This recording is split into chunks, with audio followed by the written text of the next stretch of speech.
C'est la parole maintenant, la porte-parole de l'opposition officielle, Mme la députée de Rosemont. Merci, Monsieur le Président.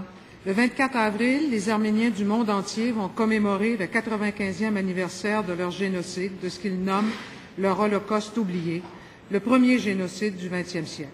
Puisqu'il s'agit d'un jour de souvenir, permettez-moi, Monsieur le Président, de rappeler en quelques mots ce que fut le génocide arménien. En 1908, le gouvernement des jeunes Turcs prit le pouvoir et établit une nouvelle constitution. Quelques années plus tard, en plein cœur de la Première Guerre mondiale, il décidait de façon claire et explicite la suppression du peuple arménien. Le 24 avril 1915, comme le rappelait la ministre, 600 personnalités arméniennes, des écrivains, des penseurs, des responsables de la communauté furent arrêtés à Istanbul, déportés et tués. Plus de 5000 Arméniens, parmi les plus pauvres, furent abattus dans les rues et dans leurs maisons. Dans l'Anatolie orientale, tous les hommes arméniens de 15 à 62 ans furent convoqués, désarmés, exécutés. Des femmes, des enfants, des vieillards furent déportés en Syrie, des milliers d'autres brutalement assassinés. Entre 1915 et 1923, plus d'1,5 million d'Arméniens périrent simplement parce qu'ils étaient arméniens. Si l'on considère que la population arménienne à ce moment-là totalisait à peine plus de 2 millions d'habitants, c'est dire essentiellement que le peuple arménien fut anéanti d'une façon planifiée et délibérée. Voilà, dans toute son horreur, ce qu'est le génocide arménien que nous rappelons aujourd'hui à la mémoire de tous nos concitoyens.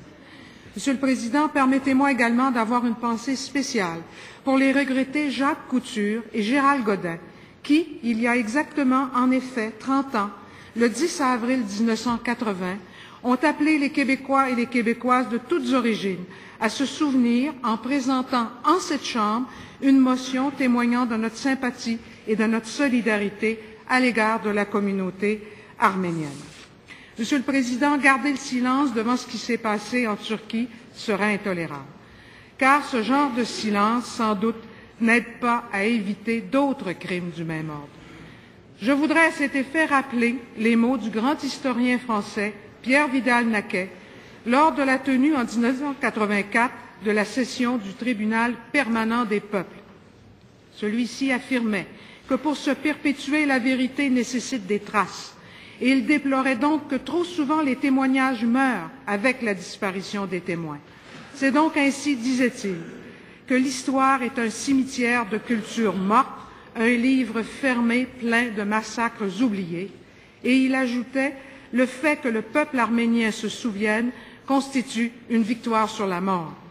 Monsieur le Président, au nom de mes collègues de l'opposition officielle, à mon nom personnel, je tiens à exprimer très sincèrement aux Québécois et aux Québécoises d'origine arménienne, en particulier ceux qui sont ici présents, nos sentiments de solidarité. Nous espérons que le gouvernement turc saura accepter la responsabilité de cet événement prochainement pour qu'enfin les descendantes et les descendants de ces victimes puissent amorcer leur processus de guérison. Merci, Monsieur le Président.